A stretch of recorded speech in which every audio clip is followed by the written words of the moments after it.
Okay.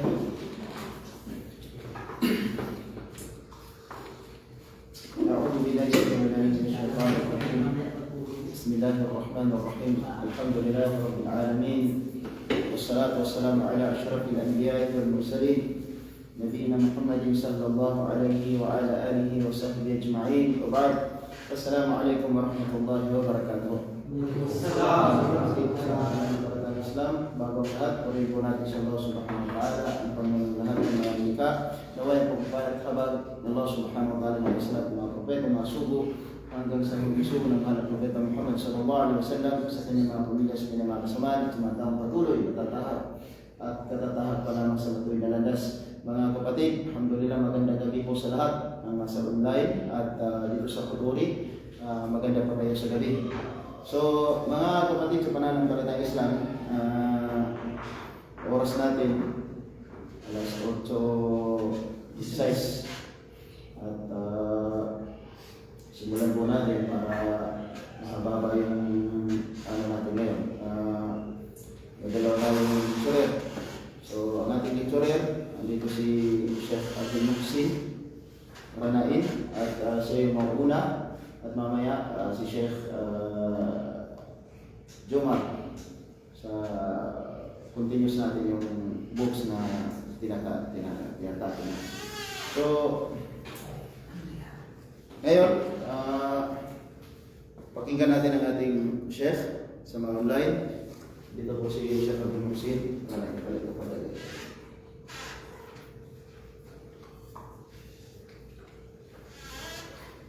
Bismillahirrahmanirrahim. Alhamdulillahi rabbil alamin. Wal 'aqibatu lil muttaqin wa la 'udwana illa 'alal zalimin. Asyhadu an la ilaha illallah wahdahu la syarika lah, ilahul awwalin wal akhirin. Wa asyhadu anna Muhammadan 'abduhu wa rasuluh, imamul muwahhidin wa qa'idul qurril muhajjalin. Sallallahu alaihi wa ala alihi wa ashabihi wa man tabi'ahum bi ihsan ila yaumil din. Amma ba'd. Sa lahat po ng andito ngayon sa mga oras na ito, inabati po kayo ng pagbati ng relihiyong Islam, na kung saan ito rin ang pagbati ng mga tao mamaya doon sa paraiso ng Allah subhanahu wa ta'ala. Assalamu alaikum warahmatullahi wabarakatuh. Mga kapatid, mga magulang sa pananampalatayang Islam, bago po simulan yung topiko natin sa oras na ito, meron po ba isa dito sa inyo yung nakasama o nakaparticipate kanina sa online lecture?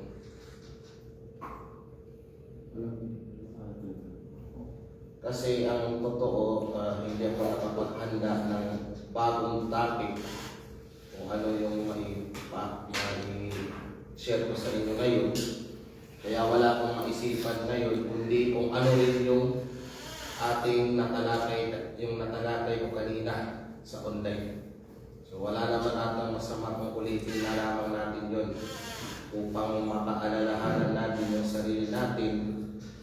Kasi sabi ni Allah subhanahu wa ta'ala sa Quran, وَذَكِّرْ فَإِنَّ الذِّكْرَ تَنْفَعُ الْمُؤْمِنِينَ. Magpaalala ka Muhammad dahil ang pagpapaalala ay nakakabuti sa mga taong mananampalataya. So sa gabing ito, mga kapatid, mga magulang, ang bibigyan natin ng diin itong isa sa mga maikling surah o chapter, kabanata mula sa banal na Quran ng Allah subhanahu wa ta'ala, dahil alam natin na itong tinatawag na Quran, hindi natin malidinay na hindi ito bumaba mula kay Allah subhanahu wa ta'ala sa ating lingwahe. Ito ay mula sa wikang Arabic na kung saan tayo naman ang Pilipino, lalo na nung hindi pa tayo nag-aral, ay hindi natin ito maintindihan dahil hindi ito yung basa natin. So kailangan isa sa mga dahilan kung bakit ibinaba ni Allah subhanahu wa ta'ala ang kanyang aklat na ang Quran. Sabi pa nga na Allah ta'ala sa Quran, Kitabun anzalnahu ilayka mubarakun liyadabbaru ayatihi wa liyatadakkara ulul albab. Sabi ni Allah sa Quran, itong Quran ay isang aklat o libro na ipinababa namin sa iyo o Muhammad upang kayo ay mag-reflect. Mag-reflect kayo sa mga tanda nito. Ibig sabihin, mag-reflect tayo sa mga laman ng Quran. Isa yan sa mga malalaking purpose. Bakit ibinaba ni Allah ang Quran? Upang tayo ay makapag-reflect kung ano man yung binanggit ni Allah sa aklat na ito. Na hindi tayo makakapag-reflect sa Quran kung hindi natin ito naiintindihan. O isa yun, ilang taon na natin binabasa yung example, yung Suratul Fatiha na lang, na every salah natin binabasa natin, every rak'ah, every tayo natin. Ngunit yung malaking question mark sa mga mukha natin, naiintindihan ba natin yung Suratul Fatiha na binabasa natin? So yung topic natin ngayon yung Suratul Ikhlas. Suratul Ikhlas na kung saan ito ang isa sa mga maliliit lamang na mga chapter, mga kabanata mula sa banal na Quran, ngunit naglalaman ito ng mga malalaking aral, lalo na pagdating sa usaping akida, lalo na pagdating sa usaping paniniwala o doktrina dito sa Islam. Kaya, for the information of everyone, itong tinatawag na, ito hindi ko nabanggit ito kanina. Ang Suratul Ikhlas, isa sa tawag sa kanya ng mga ulama, Suratul Tawhid. Isa sa tawag ng mga ulama sa tinatawag na Suratul Ikhlas, ang tinatawag na Suratul Tawhid. Ano ibig sabihin ng Tawhid? Ang ibig sabihin ng Tawhid, mga kapatid, I think na nauulit na ito sa inyo nila Ustad Samdi, nila Sheikh Jumar. Ngunit ang ibig sabihin ng Tawhid, ang kaisahan ni Allah subhanahu wa ta'ala sa kanyang pagkapanginoon, at lalo na sa pagsamba sa kanya, at lalo na rin sa kanyang mga pangalan at mga katangian. Yan ang Tawhid. Dahil lahat ng laman ng Suratul Ikhlas ay Tawhid. Andyan na yung Tawhidur Rububiyyah, yung kaisahan ni Allah sa kanyang mga gawain at pagkapanginoon. Andyan rin yung Tawhid al-Uluhiyyah, yung kaisahan ni Allah subhanahu wa ta'ala sa pagsamba. At lalo na ang Tawhidul Asma' wa Sifat, o mga itong tinatawag na pag-isa kay Allah subhanahu wa ta'ala sa kanyang mga pangalan at sa kanyang mga katangian. Ilang katangian ni Allah subhanahu wa ta'ala nabanggit sa apat na aya o versikulong ito sa chapter na ito. Kaya naway makinig tayo. Kung sino man yung may mga pangsulat dyan, magsulat kayo upang madala nyo yan sa bahay nyo at makag-aral pa ng mas maigi. So mga kapatid, sa pananampalatayang Islam, sinabi ni Allah subhanahu wa ta'ala sa banal na Quran sa Suratul Ikhlas, sa pinakauna na bersikulo nito, sabi ng Allah subhanahu wa ta'ala, ba'da al-isti'adati wal basmalah, Qul huwallahu ahad. Qul huwallahu ahad. Ibig sabihin ng qul, magsabi ka, sabihin mo. Ibig sabihin order, kautusan. Sino yung inuutusan ni Allah? Ang inutusan ni Allah sa versikulong ito, ang Propeta Muhammad sallallahu alaihi wasallam. Ibig sabihin, O Muhammad, magsabi ka, sabihin mo, O Muhammad, huwallahu ahad. Siya na Allah ang ahad. Ibig sabihin ng ang ahad, ang nag-iisa. Ang nag-iisa. Ibig sabihin, itong tinatawag na al-ahad. Ang ibig sabihin ng al-ahad, ang nag-iisa. The one. Itong al-ahad, kabilang ito sa mga asma'ul husna, mga magagandang pangalan ni Allah subhanahu wa ta'ala. Kabilang sa mga pangalan ni Allah subhanahu wa ta'ala ang al-ahad, ang nag-iisa, The only one. The only one pagdating sa kanyang pagkapanginoon, ang tanging Panginoon. Anuman ang gawain ng Panginoon, si Allah lamang ang may kakayahan gumawa nito. Hindi tayo kagaya ng ibang relihiyon na kahit yung gawain ng Panginoon ay kaya rin gawin ng iba base sa kanyang paniniwala. Bilang mga Muslim, naniniwala tayo sa tinatawag na Tauhid ar-Rububiyyah. Kaisahan ni Allah sa kanyang pagkapanginoon ay sa kanyang mga gawain, kagaya ng paglikha, pagbuhay, pagpatay, pagbigay ng biyaya, pag-control, pag-manage ng sanlibutan, at ano pang mga gawain ng Panginoon, naniniwala tayo na si Allah lamang ang may kakayahan niya. So ang Allah subhanahu wa ta'ala, nag-iisa lang din siya. Siya ang nag-iisa pagdating lalo na sa pagsamba, Tauhid al-Uluhiyyah. Kaisahan ni Allah subhanahu wa ta'ala sa tinatawag na pagsamba, na kung saan wala na tayong sasambahin na iba pa maliban kay Allah subhanahu wa ta'ala lamang. Anumang gawaing pagsamba, ito ang ating tandaan. Anumang ibada, anumang pagsamba o anumang gawain na kinukonsidera ng Islam bilang gawaing pagsamba, hindi natin yung pwede gawin maliban na lamang kay Allah subhanahu wa ta'ala lamang. Dahil kung gagawin natin ito sa iba pa sa Kanya, magiging pagtatambal ito sa Allah ta'ala. Magiging shirk ito. Na ito na ang pinakamalaking kasalanan na pwedeng makumit ni tao sa mundong ito. Ang magtambal siya sa Allah ta'ala. Bibigyan niya si Allah ng kahati, katumbas, kahalingkulan, etc. Yan na yung pinakamalaking kasalanan, na kung mamamatay si Muslim o ang tao ay mamamatay sa kasalanan iyan, inabutan siya ng kamatayan, hindi niya binitawan yan. Sabi ng Allah subhanahu wa ta'ala sa Quran, Inna Allah la yaghfiru ay yushraka bihi wa yaghfiru ma duna dhalika liman yasha. Sabi ng Allah subhanahu wa ta'ala, katotohanan si Allah ay hindi niya patatawarin ang taong mamamatay na nagtatambal sa Kanya. Walang kapatawaran kapag namatay siya. Pero kung mamamatay siya, pero yung buhay pa siya, naiwan niya yung gawain iyon, so mapapatawad pa siya. Pero pag ito hindi siya nakapagbalik loob, wala nang kapatawaran para sa Kanya. So yun mga kapatid. At lalo na naniniwala tayo sa Tauhidul Asma wa Sifat. Lahat ng mga pangalan, mga katangian ni Allah na nabanggit sa Quran at nabanggit ng Propeta sallallahu alaihi wasallam, lahat tayo ay naniniwala dyan nang hindi natin binabago yung kanyang meaning. Hindi natin binabago yung meaning niya, hindi natin pinapawalang bisa ang isa sa mga pangalan o sifat ng Allah Ta'ala, hindi natin nire-reject ang isa sa mga sifat o katangian ng Allah Ta'ala, kagaya ng ginagawa ng ibang mga sekta o mga grupo na nag-aangkin na sila daw ang tunay na nagre-representa ng Islam.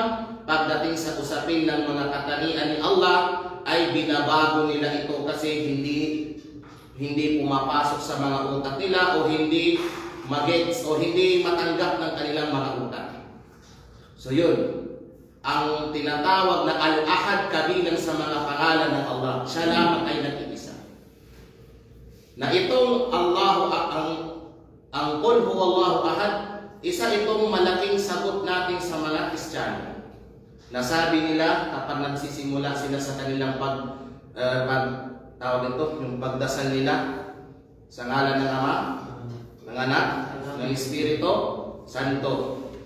So yun ang kanila, 3 in 1. Sabi pa nga nung teacher ko na pastor, ng seminaryan noon, sabi niya, ang Panginoon ay isa lamang, ngunit may tatlo siyang personahe. Persona o personahe. Sabi niya, Ama, Anak, Ama, Anak, Espiritu, pero hindi tatlong Panginoon, kundi isa lamang. So, yun. Bigyan ko kayo ngayon ng tanong. Tanongin ko kayo. Example, ako, may kambal akong dalawa. Dalawa na lang, huwag na lang natin gawin tatlo. May kambal ako. talaga kahit yung suot namin, yung boses namin, yung taas, yung mukha, lahat magkaparehas. Wala kang masabi na pagkaiba sa amin. Pero, what if yung kapatid ko na kambal nakakumit siya ng krimen? Magkakasala ba rin ako dahil parehas kami, kambal kami? Hindi. You cannot blame someone from the sins of others. English? So yun palang logically, parang wala na. Sira na yung kanilang doktrina na Trinity. Yun yung ibig sabihin nun. Kasi sabi din Allah subhanahu wa ta'ala sa isa pang aya sa Quran, لَقَدْ كَفَرَ الَّذِينَ قَالُوا إِنَّ اللَّهَ هُوَ الْمَسِيحُ لَقَدْ كَفَرَ الَّذِينَ قَالُوا إِنَّ اللَّهَ ثَالِثُ ثَلَاثَةٍ. Katotohanan ay hindi nanampalataya, hindi naging Muslim, naging kafir. Naging kafir yung taong nagsasabi na si Allah ay kabilang siya sa isa sa tatlo. So mismo si Allah ay hindi niya tinanggap yung ganyan uri ng paniniwala, yung Trinity. Nagsabi siya na kufur, pagkafir, hindi pananampalataya ang pagsabi na si Allah ay kabilang siya sa tatlong persona. So yan ang sabi ni Allah, Qul huwallahu ahad. Magsabi ka o Muhammad na si Allah ay nag-iisa lang. Tingnan nyo, Qul huwallahu ahad. Hindi aabot ng 5 seconds pero ilang minuto pa tayo nag-explain. Tingnan nyo yung Quran. Tingnan nyo yung Quran. Qul huwallahu ahad, wala pang 5 seconds. Natapos na natin basahin. Pero yung pag-explain natin, ilang minutos na. Tingnan nyo yung Quran. Kaya yung Quran, yan ang pinakamalaking mu'jiza, milagro ng Allah na ibinaba niya sa Propeta Muhammad. Ganyan kasi ang Quran, kalamullah, salita ni Allah subhanahu wa ta'ala. Ganyan ang salita ng Allah, maraming laman. Isang word lang, maraming laman. Then sabi ni Allah sa pangalawang versikulo, Allahus Samad. Allahus Samad. Sabi ni Allah, si Allah kabilang sa kanyang mga katangian as-Samad. Kabilang sa mga katangian ni Allah ang tinatawag na as-Samad. Anong ibig sabihin ng as-Samad? Sabi na natin mga ulama, lalo na yung mga ulama natin na mga Pilipino, yung pag-translate nila ng tinatawag na as-Samad, si Allah ay ang dulugan. Ibig sabihin ng dulugan, ang ibig sabihin ng dulugan, siya ang tinatakbuhan. Siya yung tinatakbuhan natin, lalo na pagdating sa pangangailangan na. Lalo na yung sample nagka-problema na tayo, wala na tayong mapuntahan. Saan tayo? Sa Allah subhanahu wa ta'ala, Allahus Samad. Isa yan sa kahulugan ng tinatawag na As-Samad. Na ang Allah ta'ala, siya yung takbuhan natin sa lahat ng pangangailangan natin. Siya yung takbuhan natin pagdating sa kagustuhan natin, pangangailangan natin. Kasi may pinagkaiba yung gusto at pangangailangan. Pwede kong magustuhan ito pero hindi mo ito kailangan. Di ba? Okay, sa inyo, may pinagkaiba yan. So si Allah subhanahu wa ta'ala, siya yung tinatakbuhan natin sa ating pangangailangan at sa ating mga kagustuhan. Pwede mo magustuhan ito pero hindi mo naman pala kailangan. So yun, sabi pa rin ng ibang mga ulama, isa na ibig sabihin daw ng tinatawag ng as-Samad, ang kumpleto. Ang kumpleto. Ibig sabihin si Allah ay walang kulang sa kanya. Pinaka-kumpleto ang Allah subhanahu wa ta'ala.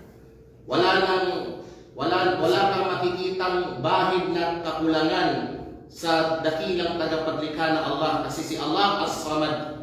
Kumpleto siya. Wala siyang pangangailangan. Yung pagsabi pa lang natin na si Allah ay wala siyang pangangailangan, parang sagot na rin natin yan sa mga taong nagsasabi na ang Allah ay nagkaroon ng anak. Bakit tayo nangangasawa? Sino yung walang asawa dito? Ilang taon ka lang po? 27 po. 27. Okay. Bakit tayo nangangasawa?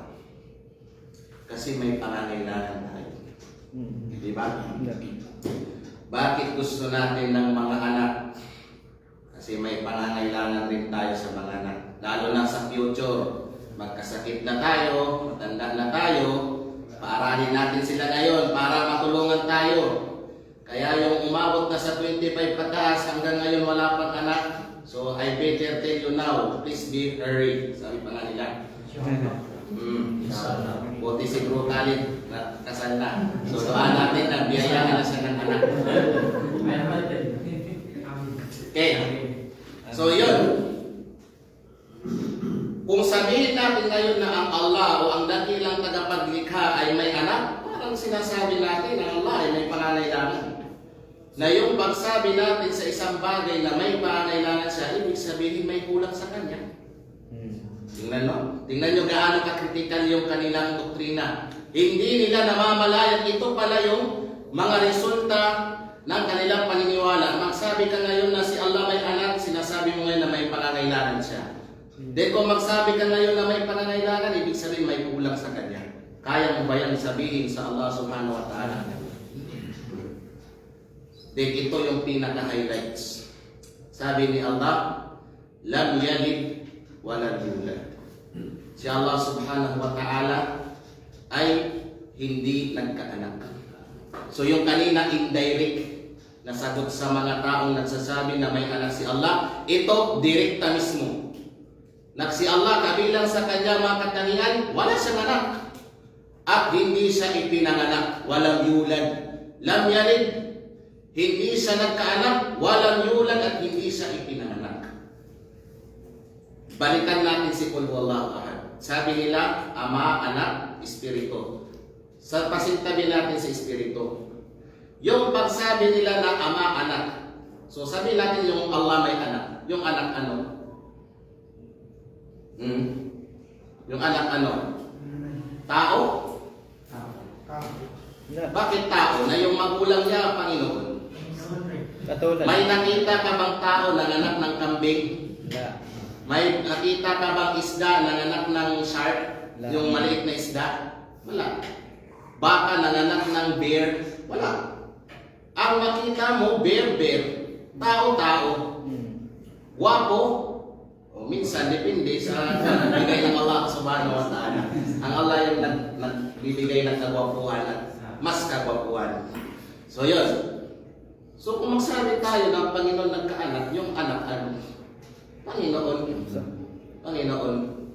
Or sabihin natin, Ustad, hindi kumpleto pagka-Panginoon. May pagka-Panginoon naman. Kasi yan yung sinasabi sa atin eh. Mga mothers at fathers yung mga guro ko noon. Sabi nila, ang Allah subhanahu wa ta'ala ay si Jesus ay may pagka-Panginoon lamang.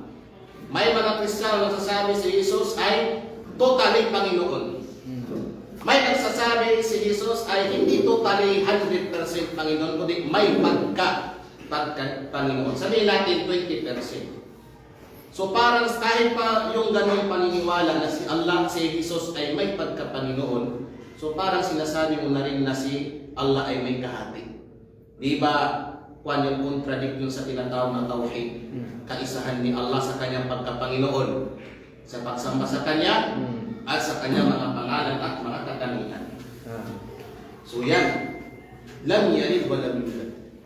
Hindi siya ipinanganak at hindi siya nagkaanak. Bakit ko tinanong kayo kung yung ama ay Panginoon, yung anak ano? Panginoon. Kasi sabi nila ang Panginoon ay yung anak Panginoon. Sige. Yung ama, sabi ni Allah, hindi siya nagkaanak.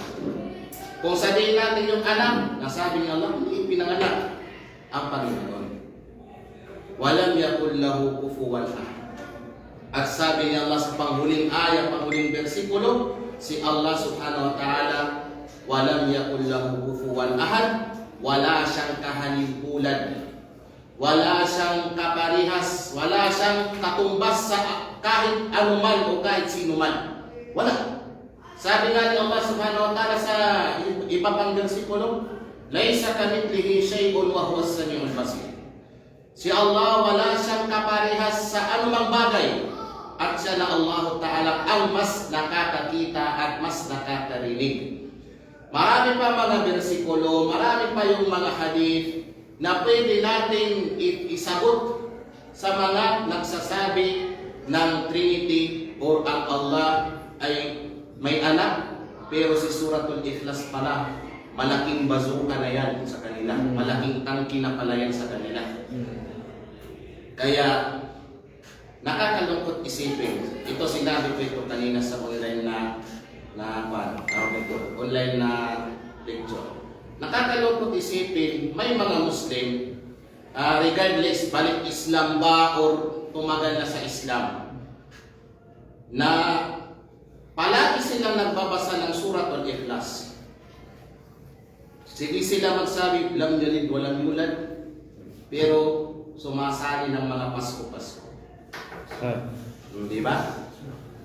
Parang yung sinasabi niya, kontradik sa gawain niya. Alam nyo ba, malaking kalapastanganan, insulto sa dakilang Allah ang paratangan siya na may anak siya? Sinabi niya Allah sa Hadithul Qudsi, yasubbu li bani Adam o banu Adam. Iniinsulto ako ng angkan ni Adan. Ibig sabihin ng tao. So paano? Sabi ni Allah sa malapit na kahulugan, dahil nagsabi sila na si Allah ay may anak. Dahil sabi na si Allah may anak, malaking insulto. Sino wala pang anak dito? O sino nga yung single pa dito? Ikaw, Bruno? Si Mu'min. Paratangan kita ngayon, may anak ka. May anak ka. Ano mararamdaman mo? May anak ka pero wala naman, wala ka pa nangasawa eh. Anong mararamdaman mo? May nag-akusa sa'yo na may anak ka. Masaya ka? Hindi. Or pwede pa nga masabi na parang inakusahan kita ngayon na may ginawa kang illegal, na ikaw lang at yung isa at yung Allah ang nakakaalam. Paano mo yan masasabi, kayang sabihin ngayon sa dakilang tagapatika? Tingnan nyo, gaano kakritikan yung ganyang klaseng doktrina kasi Allah ay may anak. Malaking insulto. Ang pagsabi na si Allah o ang dakilang Panginoon may anak siya, malaking yung kasabihan niya ng mga tao hindi mananampalataya. Kaya sabi ni Allah sa Suratul Tawbah, sa isang chapter na pinapangalanan At-Tawbah, alam nyo, itong Suratul Tawbah, ito lang yung sura na hindi ka pwede magsimula na Bismillah. Lahat ng sura sa Quran nagsisimula Bismillahirrahmanirrahim. Pero Suratul Tawbah, diretso. Bara'atun minallahi wa rasulihi ila alladhina ahadtum minal musyrikin. Diretso. Hindi ka pwede mag-Bismillahirrahmanirrahim sa sura niya. Sinabi ni Allah sa Suratul Tawbah, wa qalatil yahudu Uzairun ibnullah. At nagsabi ang mga Hudyo, mga Yahudi, mga Hudyo. Anong sabi nila? Uzair ibnullah. Si Isra, nabasa nyo ba sa Biblia noon nung hindi pa kayo Muslim yung word na Isra? Lalo na doon sa tinatawag na Old Testament, sa Old Testament, nabasa nyo ba yung pangalan Isra? Sabi kasi ng mga Hudyo, si Isra daw, anak ng Allah. Sabi ng Allah, waqalatil yahudu Uzairun ibnullah. At nagsabi ang mga Hudyo na si Isra, si Uzair, anak ng Allah, anak ng Panginoon. Waqalatil Nasara al-Masih ibnullah. Then nagsabi naman daw yung mga Kristiyano, mga Nasara, na si Masih, ibig sabihin ng Masih, ang Misaya. Ibig sabihin si Nabi Isa alayhi salam, ang anak ng Allah, anak ng Panginoon. So anong sagot ni Allah dyan? Sabi niya pagkatapos nun, dalika qawluhum bi afwahihim. Yang sabi nila na yan na si Isra, anak ng Allah, si Jesus, anak ng Allah, si Allah may anak, sabi-sabi lang yan ng kanilang mga bibig. Anong ibig sabihin ng sabi-sabi lang yan ng kanilang mga bibig? Sinungalingan. Kasinungalingan. Walang katotohanan. Sabi niya Allah, tundog niya doon, yudahi'una qawlan ladina kafaru bil qabl. May kami. Tuloy. Yudahi'una qawla alladhina kafaru min qabl. Sabi ni Allah, yung pagsabi nila na si Allah may anak, ginaya lamang nila yun sa mga tao hindi mananampalataya na mga nauna sa kanila. Ibig sabihin, hindi lang yung mga Hudyo, hindi lang mga Kristiyano yung nagsabi na si ang Panginoon ay may anak. Marami pang nauna sa kanila. Narinig niyo? At the same time, yung pagsabi ni Allah na ginaya lamang nila yung sa mga tao hindi mananampalataya, ibig sabihin yung pagsabi na siya ay may anak, tandayan na hindi pananampalataya. Kufur. Malaking pagkufur sa Allah subhanahu wa ta'ala. Kaya dahil sa galit ni Allah, sabi niya, qatalahumullah. Labanan sila ni Allah subhanahu wa ta'ala. Nah, gusto mo makipaglaban-laban sa Allah? Ha? Yung mga nagre-riba, yung gumagamit ng mga patubo sa kanilang mga pera. Ano sinabi ni Allah? Yung mga interest. Sabi ni Allah, Ya ayyuhalladhina amanu taqullah wa dharu ma baqiya minal riba in kuntum mu'minin.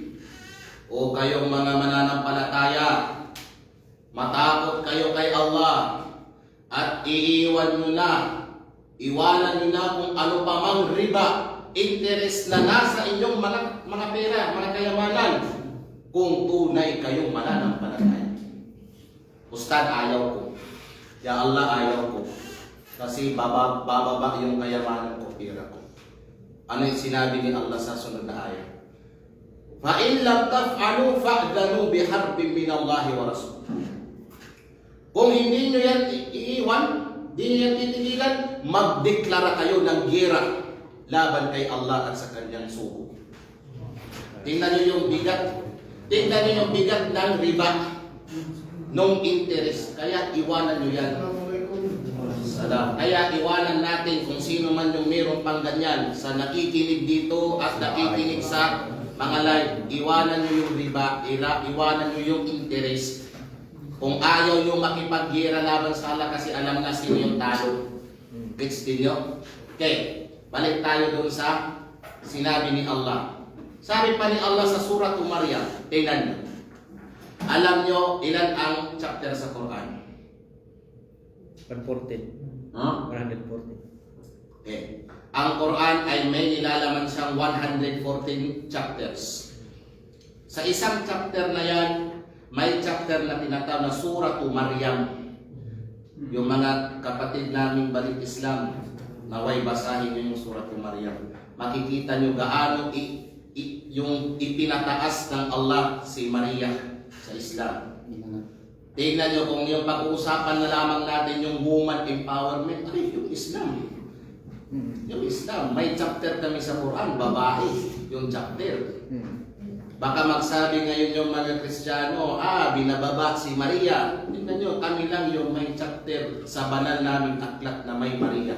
Sa Biblia nila, wala kang makita. Gospel of James, Gospel of Paul, Corinthians, Mga kilalang tao.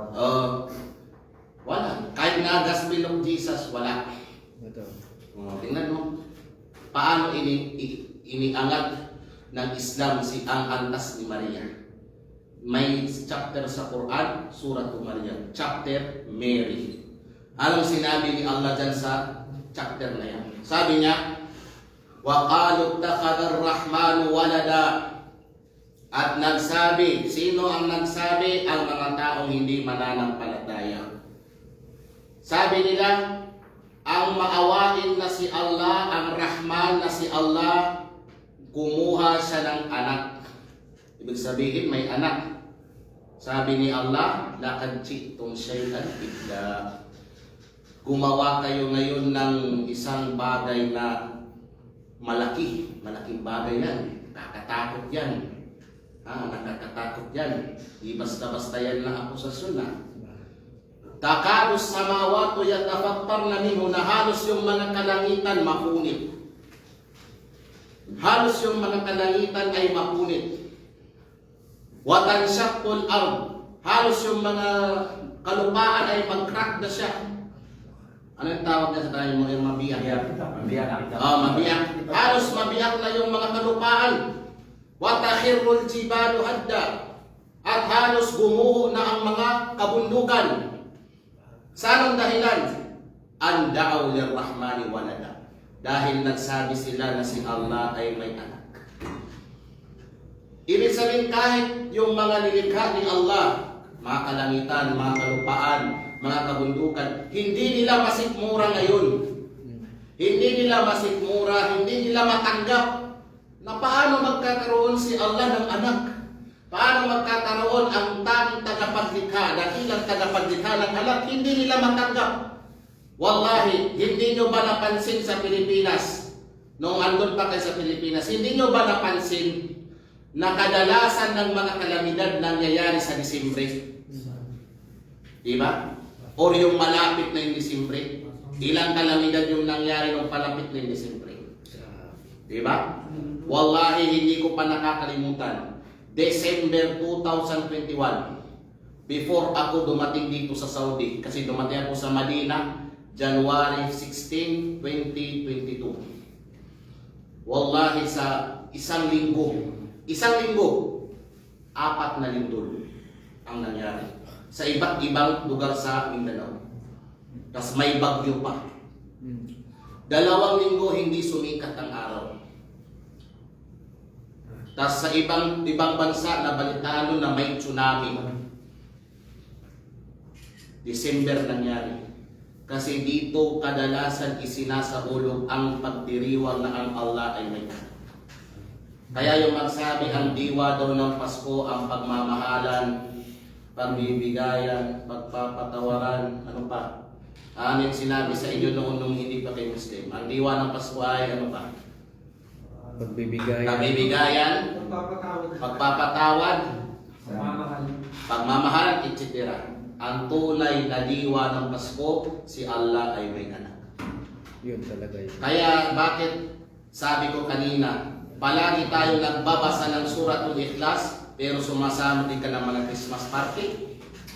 Nakikisali ka sa selebrasyong iyan. Ha? Palagi ka sa magsabi, Qul huwallahu ahad, Allahus samad, lam yalid walam yulad, walam yakul lahu kufuwan ahad. Nagsala ka ngayon ng isa, then mamaya ng 9 may party daw ng Christmas party sa istirahat. So napaka-critical, no? Napaka-delikado ng ganong klaseng mga paniniwala na si Allah ay may anak. Anong sinabi ni Allah sa pundok doon? Wa ma yanbaghi lirrahmani an yattakhidha walada. Hindi naaayon, hindi bagay, hindi haom, dili angay nung pa sa Bisaya nga ang maluy-anon na si Allah, ang maawain na si Allah ay magkaroon siya ng anak. Ibig sabihin hindi kabilang sa katangian ng Allah yan may anak siya. Kaya yun mga kapatid sa pananampalatayang Islam, tingnan nyo Suratul Ikhlas. Kaya mo yan basahin for 1 minute or 2 minutes, pero ilang minuto pa tayo nagsasalita dito.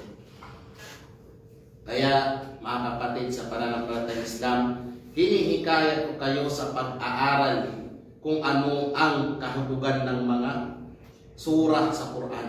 Kahit yung mga maliliit, magsimula kayo sa Fatiha yung mga maliliit, ano ang explanation yan? Ano ang kahulugan yan? Huwag kayong magbase lang dun sa transliteries, mga translation. Alhamdulillah, may mga ulama na tayo, na mga Pinoy, gantimpalaan na sila ni Allah, na gumagawa sila ng mga video, nasa YouTube, nasa Facebook, in-explain nila ang Quran. Makinig ka.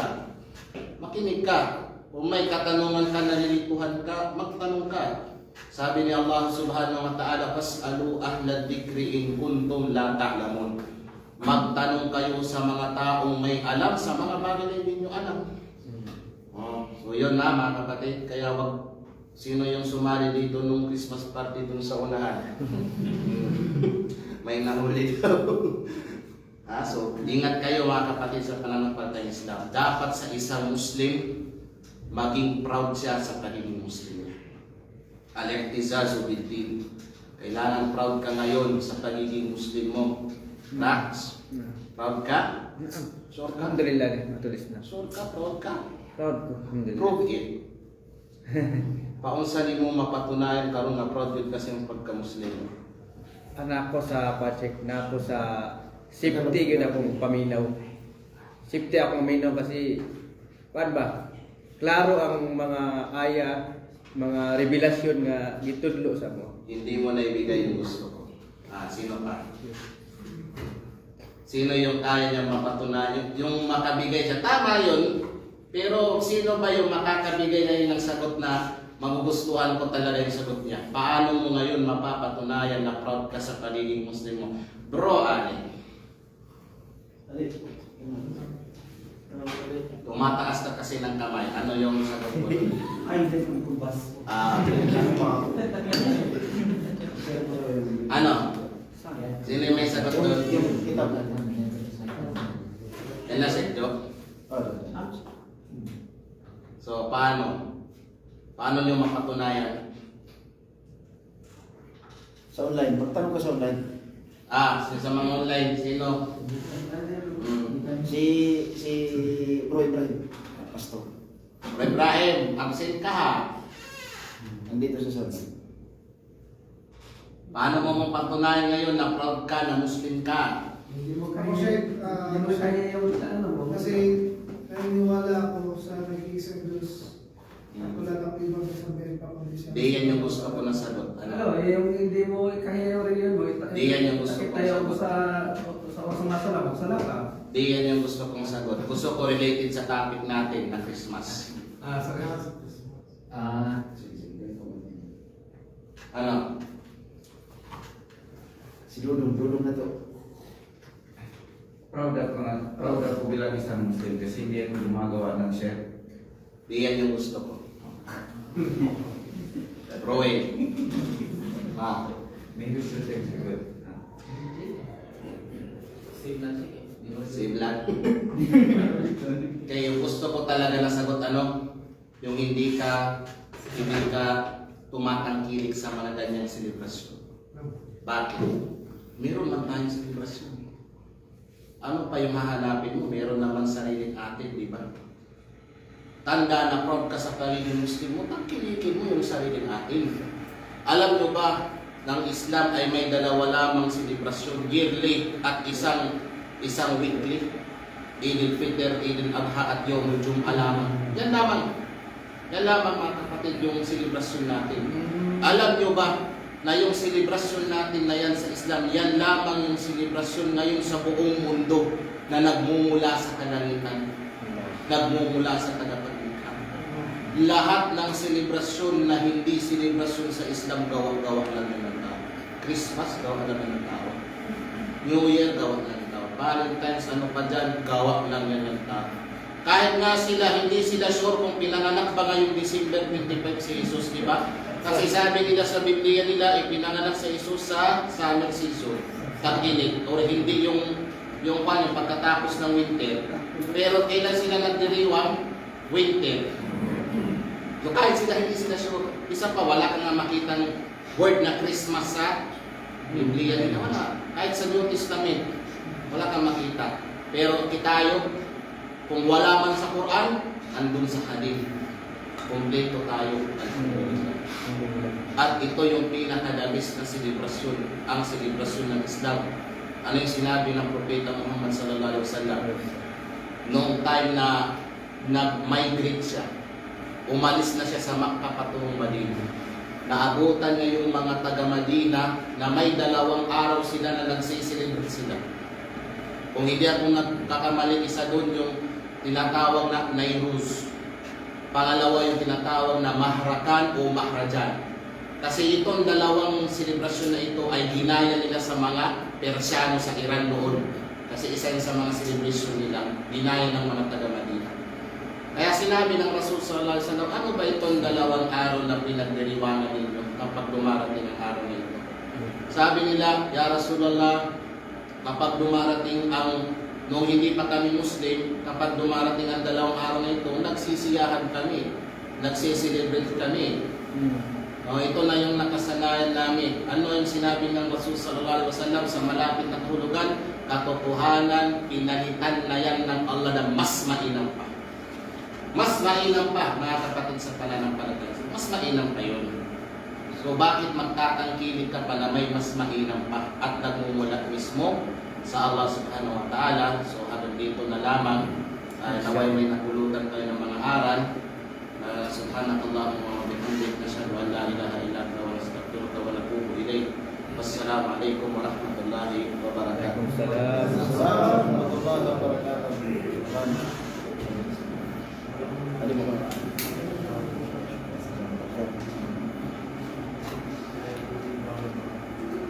Okay, syukran sa napakaganda bahagi mo sa amin, Chef, sa gabi ito. Alhamdulillah. Habang nandito si Sheikh Abdul Muhsin, samantalahin po natin yung magkakataon. Okay? So, ngayon mga kapatid, si Sheikh Joe na naman ang lecturer natin. Tama? Hindi. I-off ko na dito. Kasi audio siya. Chef, pag-istorya ka na siya, Chef.